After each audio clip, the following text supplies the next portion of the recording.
Hey beautiful, I hope you're doing amazing, staying hydrated and actually getting some decent sleep. Today, you and Queen Zani will discuss about Augusta and Iuno's kit details, new echoes, quality of life updates, events, and so much more. So let's not waste any more time and get right into it. Also, just a quick heads up, I'm doing a 1 lunite subscription giveaway. All you have to do is like and comment on this video to enter. Super simple, and good luck to everyone participating. Now, before we jump in, a reminder, this is all early information. Things may change before the official release, so take everything here with a grain of salt. Let's start with Augusta. She's a 5-star electro resonator who wields a broad blade and plays as a heavy attack-focused main DPS. Augusta's entire combat loop is built around timing and resource management. Her standard gameplay mixes basic and heavy attacks to deal electro damage and build a unique resource called prowess. As you deal damage, prowess naturally builds up, and when it's full, you unlock stronger versions of her heavy attacks.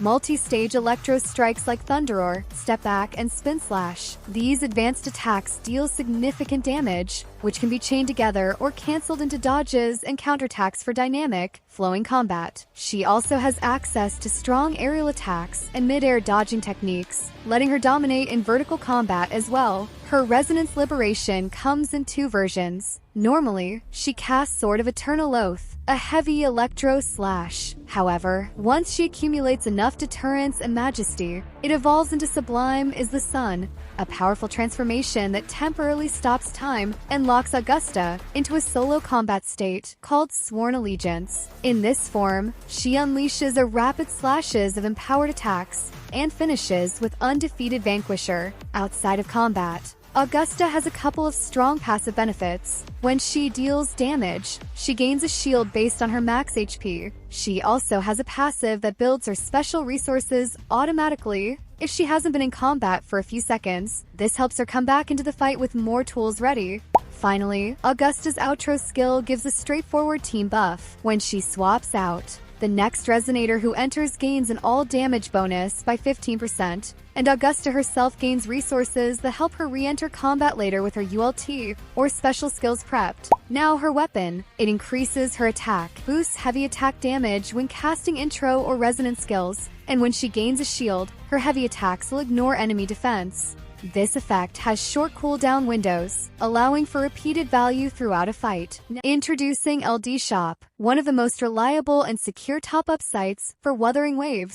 Now you don't have to worry about top-up prices because here you'll get 22% off on a Strike top-ups sourced through official partners. And if you've spent over $80, you'll receive a free 30-day lunar subscription. Enjoy safe and fast delivery. Your Strike is credited in just 5 minutes. To top up, simply provide your in-game details, and that's it. Additionally, this site has a high rating on Trustpilot and is secured by PayPal and other professional payment platforms, so you don't have to worry about safety. To visit LD Shop, click the link in the description and comments. New players get an extra 15% off coupon, meaning you can enjoy a total discount of up to 37%. So join LD Shop now.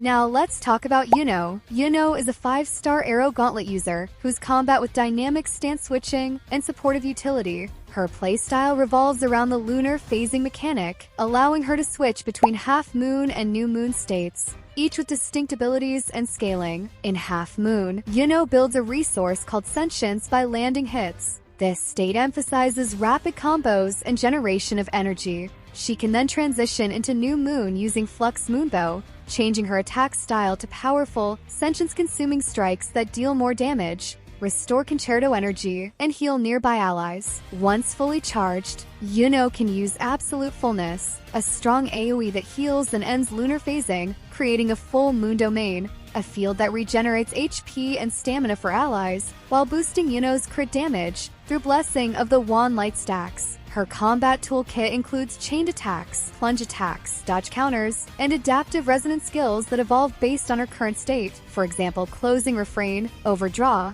unfinished refrain. This allows her to seamlessly shift between offensive pressure and support while staying mobile. Then we have her weapon. Iuno's weapon boosts her attack and improves her resonance liberation damage for a short duration after casting. If she gains a shield, her resonance liberation attacks will also ignore enemy defense. just like Augusta's, but tuned to her own playstyle. And I know what you're probably thinking. Where are the numbers? But don't worry, beta hasn't started yet. This info is from early news and previews, so full stat details are still under wraps. I'll make sure to update you all as soon as we get the official numbers. Next, we have some exciting new echoes and echo sets coming in version 2.6. First up is Rose Eclipse, which lets you summon an erosion dragon that deals fusion damage. If placed in the first slot, both your self-fusion damage and echo skill damage get a boost. Then there's Fake God King, which creates a spinning rush of electro damage in 4 stages. If this echo is placed first, you get bonuses to electro and heavy attack damage. And if it's used with a variation skill, it summons a secondary effect called Overflowing Tide Erosion, dealing additional havoc type damage. Then we have Daughter of the Sea. This echo transforms you into the daughter herself, flying into the air and striking enemies from range with arrow damage. In the main slot, it buffs arrow damage and resonance liberation damage as well. We're also getting a new main echo called Lady of the Sea, which transforms the character and deals arrow damage to nearby enemies. The main slot user gains bonuses to arrow and heavy attack damage. If that wasn't enough, more Nightmare Echoes are also coming, including Fallacy of No Return and Nightmare Morning Ikes, plus 6 more that haven't been fully revealed yet. Along with echoes, 2 new echo sets are on the way. First, we have Crown of Valor, which boosts your attack and crit damage for a few seconds whenever you gain a shield, and this effect stacks. Then, we have Law of Harmony. This gives all resonators in your team an echo skill damage bonus when you use one, and your character gains a personal heavy attack bonus as well. These sets are clearly designed to support both team synergy and burst damage builds. Then, there are also changes coming to Tower of Adversity. The mid-level tower is getting 2 additional floors, and while each character still uses 5 stamina, the progression system is changing slightly. Instead of just moving linearly through zones, version 2.6 introduces a more structured system. Clearing the stable zone now unlocks Experiment, and from there, Hazard and Overdrive become available at the same time. This opens up more strategic flexibility depending on your preferred difficulty and rewards. That's not it, because we are also getting a new feature called Record Sync, one of the best new quality of life features. Like, currently we had to manually replay